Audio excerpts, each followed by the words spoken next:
Hey there, my fellow intellectuals. Kyle here with the 3,000 subscriber special, the answers portion, following up the question and answers requests that I put out in the previous video. And without further ado, we're just going to get right into it and address the questions that were left on that video. So first up, we have from Murden Wilt.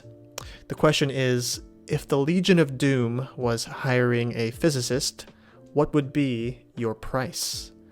And you know what? I can't do it. I would turn them down. I would say I will not work for you. You can name any price because I won't do it because they are bad people. And plus, Batman's like my favorite superhero. Why would I be like going against the Justice League against my favorite superhero? I mean, come on now. That's just not going to work with me. Money cannot convince me to betray my favorite superhero of all time. Yeah, just saying. So, yeah, no price. You can't buy me. I'm not for hire for a bunch of evil people. So, yeah. Next question then. All right. 4 questions from Shen here, starting with number 1. Can you recommend a list of textbooks/resources that corresponds to each subfield of physics? And maybe review them, possibly things that you had not yet discussed on your channel. Wow, that's a little bit intimidating.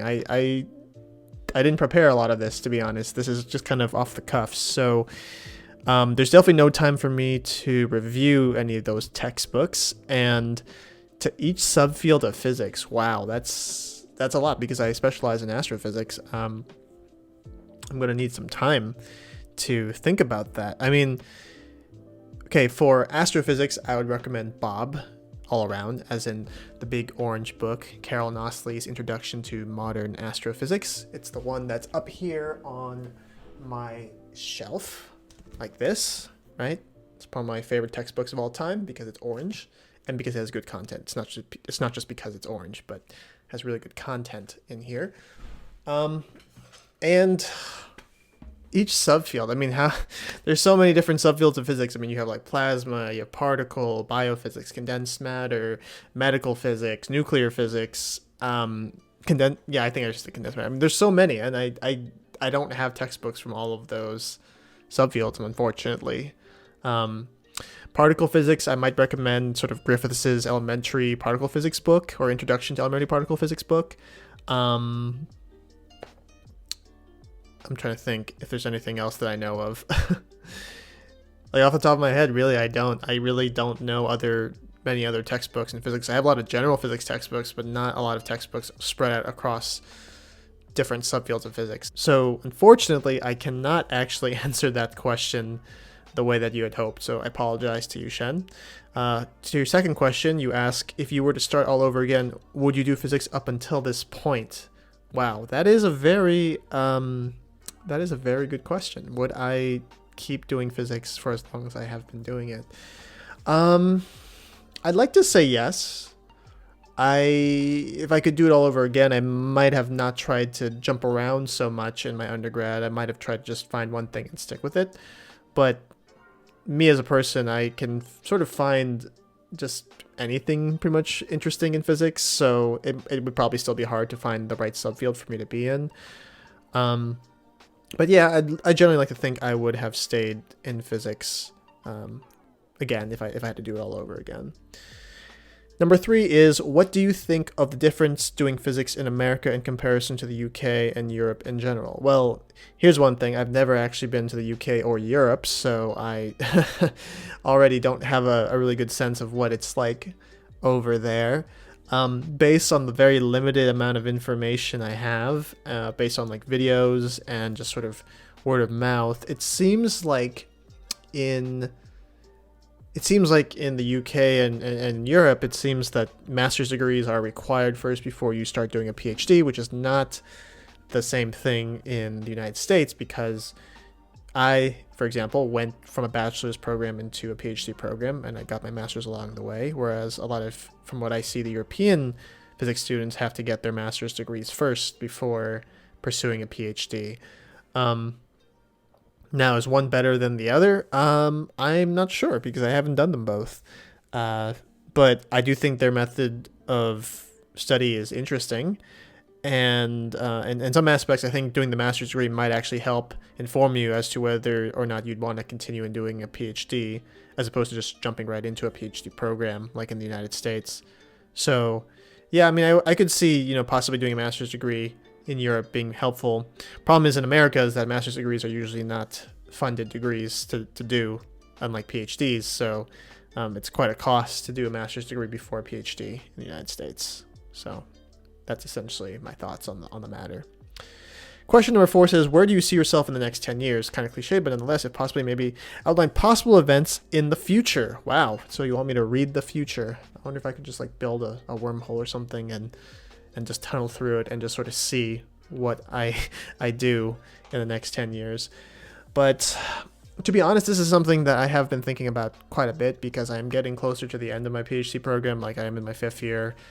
Most people graduate in about 6 years of my program. So you do the math, about 1 year left. And over the next 10 years, what I think I would like to do is, well, I can see my career going one of 2 ways. And then, of course, when I say that, probably what's really going to happen is that it's going to just take a bunch of other ways. But the main 2 ways that I see things happen going right now is that, 1, I stay on an academic track. So that means after my PhD, I'll apply for a postdoctoral position at another university or at another research institution, work there for a couple of years, probably do another postdoc after that, and then apply for a faculty position at a research university in the United States.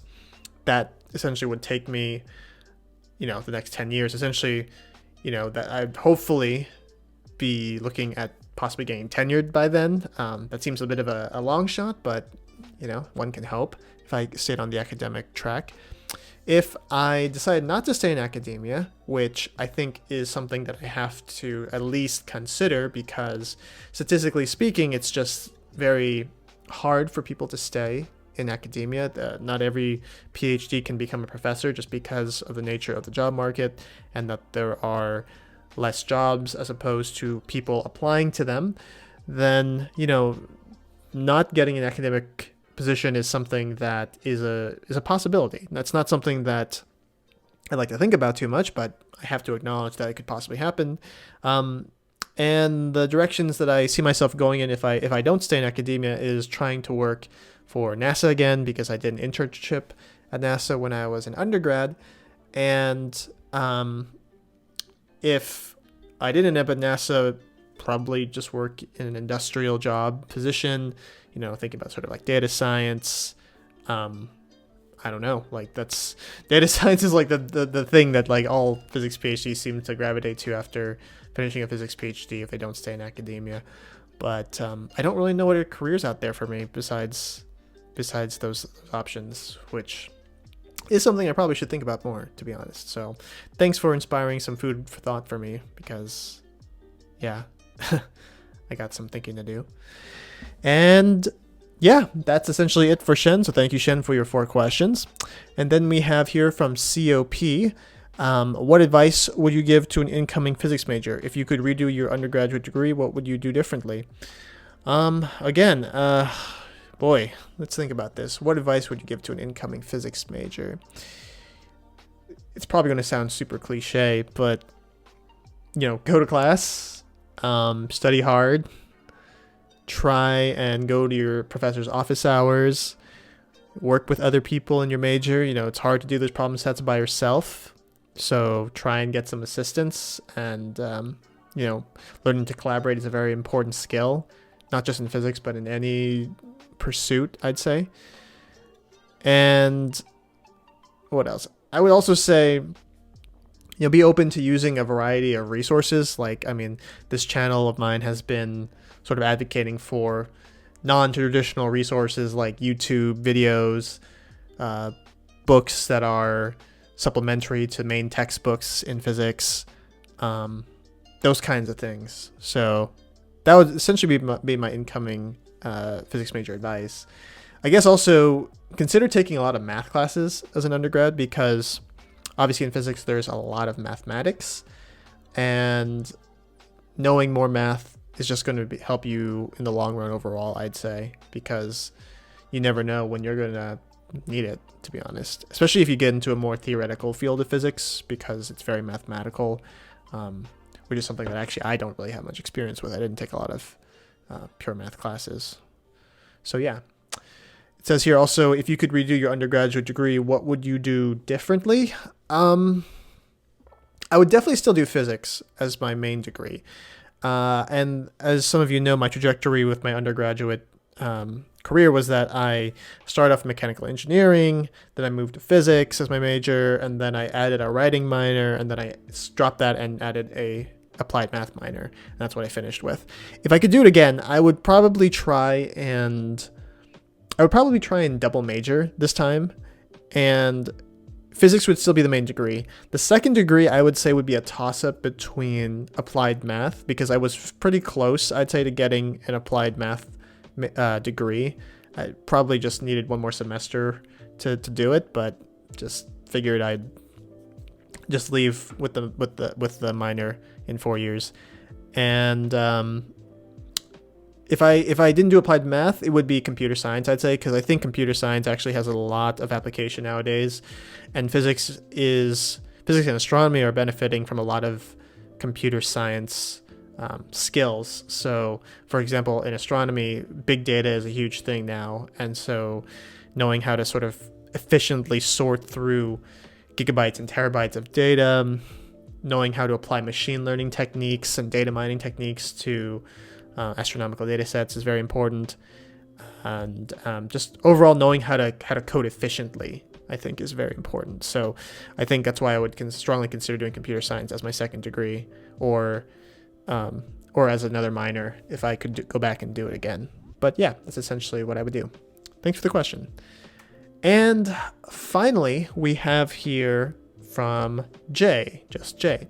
The question says, "Hi Kyle, I am a current applied math undergrad who is very interested in physics/astrophysics.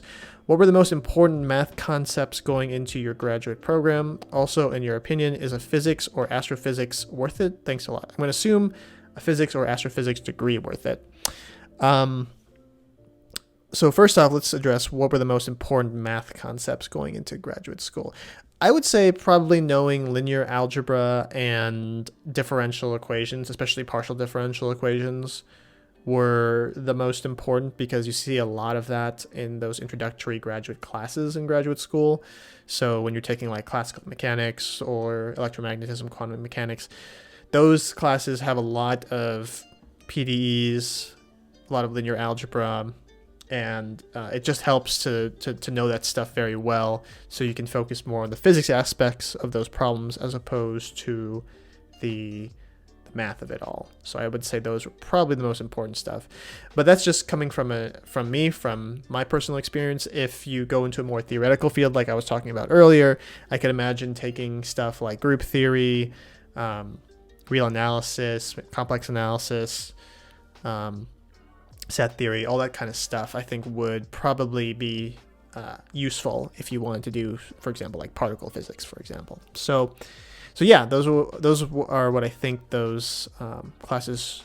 Those are the classes I think you should consider. And in my opinion, is a physics or astrophysics degree worth it? Yes, I do. I definitely still think physics and astrophysics are the topics I find the most interesting to this very day, and I'm very happy that I'm pursuing, those topics as a field of study. And I think they're timeless, honestly. I mean, physics, I think, is timeless because it really is sort of the underpinnings of how everything in the universe works. And I think that'll always be in style. I think having people who know the fundamental laws of nature is something that we as a species are always going to need if we want to advance as a species and create better technologies and a better planet for all of us to live in. So yeah, I definitely think, doing physics or astrophysics as a degree is totally worth it. So that is essentially it for the question and answers video. I hope you got some insight as to what I think about some of these topics and questions.